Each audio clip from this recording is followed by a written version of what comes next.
1 minute to our distinguished speaker. Gentlelady from California is recognized. Thank you very much, Mr. Speaker. I thank the gentleman for his kind and generous remarks. I especially thank him for his tremendous leadership, because under his leadership we are able today to vote on something that is relevant to the lives of the American people. I commend Leader Boehner for his leadership as well. It's been a privilege to work in a bipartisan way to help relieve the pain of the American people. For a long time now, homeowners and homemakers, homeowners, hard workers across America have known that there was a problem in our economy.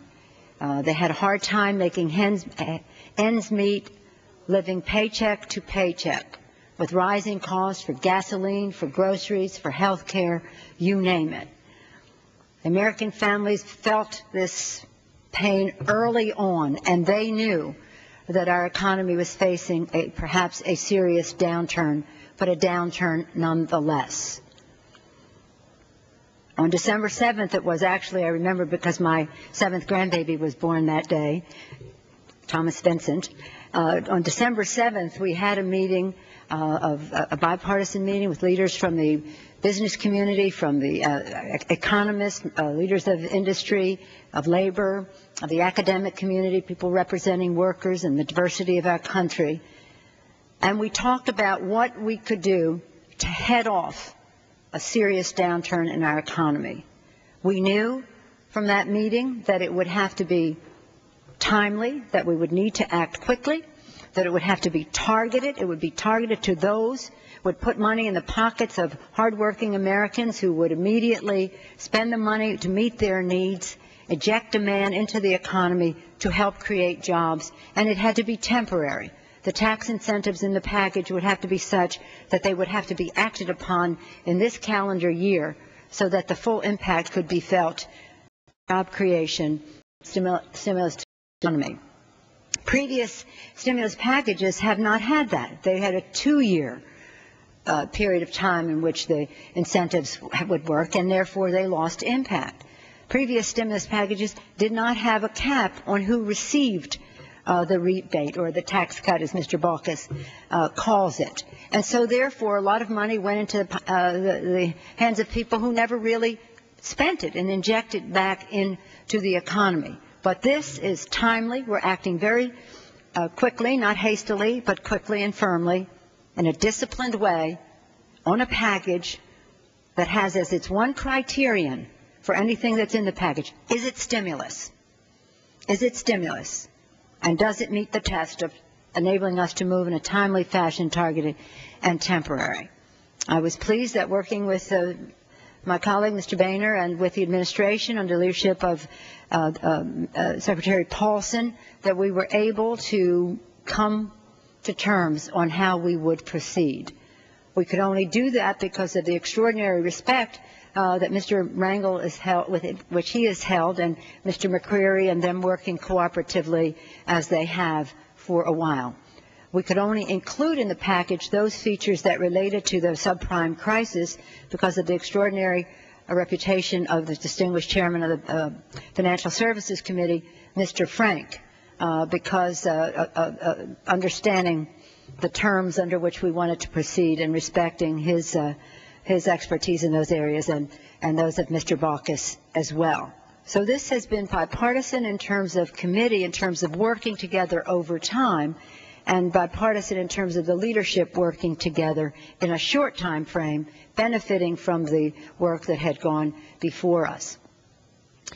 It's important in this package to have a level of discipline, because one of the features that the economists, business leaders, labor leaders, etc., had told us in the course of all of these discussions is that you don't want to do anything in a stimulus package that will hinder your ability to act in a recovery.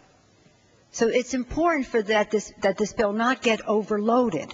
I have a full agenda of things I would like to have in the package, but we have to contain the price, and in doing so, you have to establish your priorities. And the priority we had was to put $28 billion in the hands of 35 million families who had never received a rebate or a child tax credit before, and to do it quickly. That was our priority.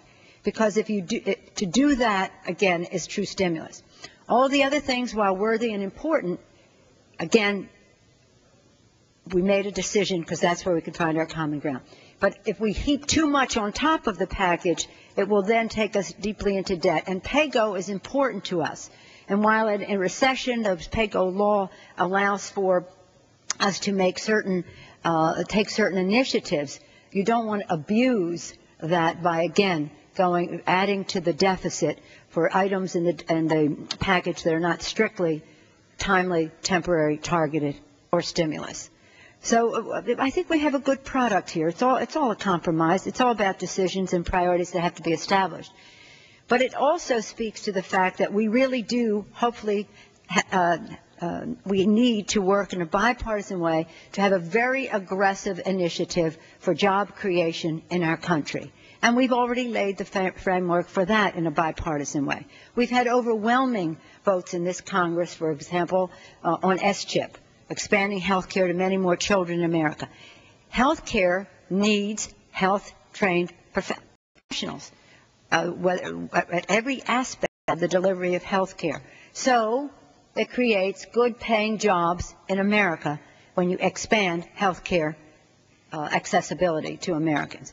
Education, innovation, all of those are about keeping us competitive, keeping us number one, again, creating good-paying jobs in America so that we prevail in the global marketplace.